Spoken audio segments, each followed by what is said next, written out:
नेपालमा एउटा भिडियो यति भाइरल भयो कि जसले हामी सबैलाई स्तब्ध बनायो। तर यो कथा जनावरमाथिको क्रूरताको मात्रै होइन है, यो त एकातिर किसानको पीडा र अर्कोतिर वन्यजन्तु संरक्षणको कानुनी बाध्यता हो।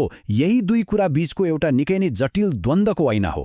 ल आउनुस् आज यही क्रूरता, द्वन्द्व र कानुनको गहिराईमा पुगौं।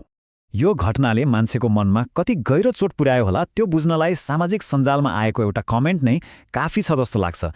हेरेर मेरो त मुटु नै फुट्ला जस्तो भयो। सोच्नुस् त, यो एउटा आवाज मात्रै होइन, यो त हजारौं नेपालीको मनभित्रको साझा पीडा र आक्रोश हो।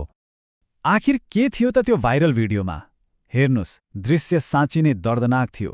एउटा सानो खोर जस्तो ठाउँमा केही कुकुरहरूले बाँदरलाई आक्रमण गरिरहेका थिए, केही त मरिसकेका देखिन्थे। तर सबैको मन छोएको एउटा दृश्य थियो। त्यो के भने, एउटी आमा बाँदरले आफ्नो बच्चालाई अङ्गालो हालेर त्रासमा बसिरहेकी थिइन्। हो, यही एउटा दृश्यले नै हो देशव्यापी बहसको आगो सल्काएको। अब यो घटनाले समाजलाई कतिसम्म हल्लायो होला तथ्याङ्कले नै बताउँछ। एउटा सर्वेक्षणले के देखाउँछ भने 66% मानिसहरू त यो घटनाबाट एकदमै आक्रोशित थिए अनि 2% दुखी। यसले के देखाउँछ भने यो खालि एउटा भाइरल भिडियो मात्रै थिएन, यो त हाम्रो सामाजिक चेतनामाथिको एउटा ठूलो प्रहार थियो। अब यति ठूलो जनआक्रोशपछि सरकारी निकायहरूले के कदम चाले त? ल अब अनुसन्धानको पाटोतिर लागौँ है। यो मामिला कसरी अगाडि बढ्यो हेरौँ है। सबैभन्दा पहिला त त्यो भिडियो भाइरल भयो। त्यसपछि पशु अधिकार कर्मीहरूको आवाज उठ्यो। उहाँहरूले तुरन्त कारबाहीको माग गर्नुभयो। हो, त्यही दबाव सम्बन्धित निकायसम्म पुगेपछि मात्र औपचारिक अनुसन्धानको ढोका खुल्यो।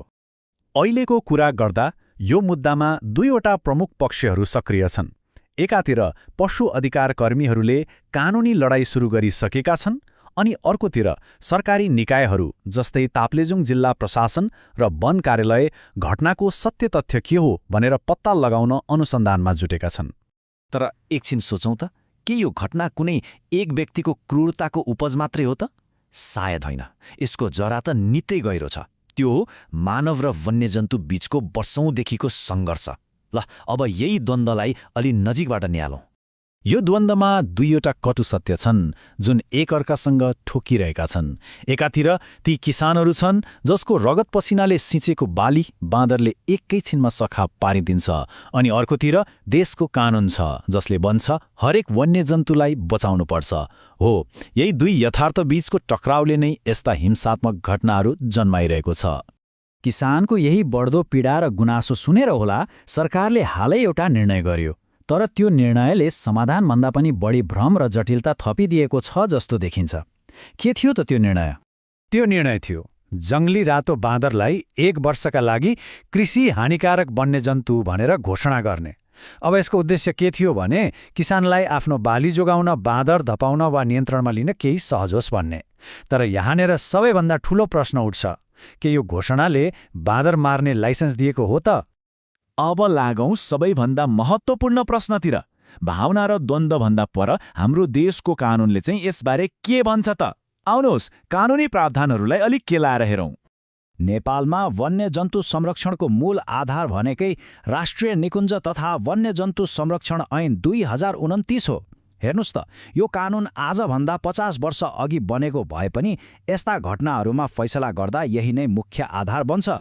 कानुनले के गर्न पाइन्छ र के गर्न पाइँदैन भन्ने कुरामा एकदमै स्पष्ट सीमा कोरेको छ। जस्तै किसानले आफ्नो बाली जोगाउन, बाँदरलाई धपाउन वा पक्रिनसम्म सक्छन्, तर त्यसलाई यातना दिन, मार्न वा मारेपछि त्यसको शरीर प्रयोग गर्न कानुनले कडा रूपमा निषेध गरेको छ।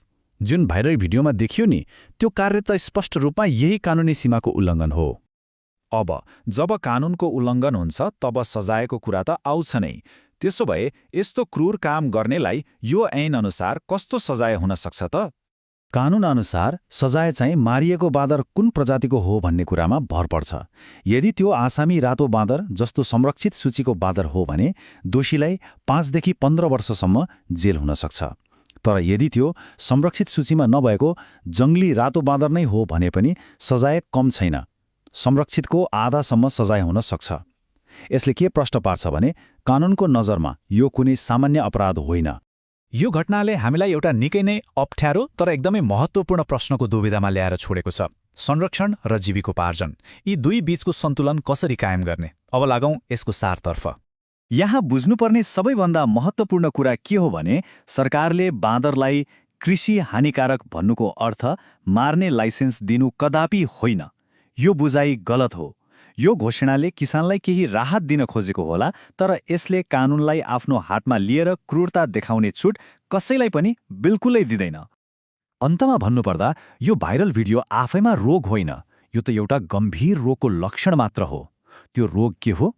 त्यो हो एकातिर वन्यजन्तु संरक्षणको कानूनी र नैतिक जिम्मेवारी र अर्कोतिर पेट पाल्न सङ्घर्ष गरिरहेका किसानहरूको आर्थिक यथार्थ हो। यही दुई कुरा बीचको गहिरो खाडल। र अब यो प्रश्न हामी सबैको लागि, हाम्रो कानूनले कसरी वन्यजन्तुको संरक्षण र किसानको जीविकोपार्जन, यी दुई महत्त्वपूर्ण कुराहरूबीच सन्तुलन कायम गर्न सक्छ? हो, यही जटिल सन्तुलनको खोजी नै आजको सबैभन्दा ठूलो चुनौती हो।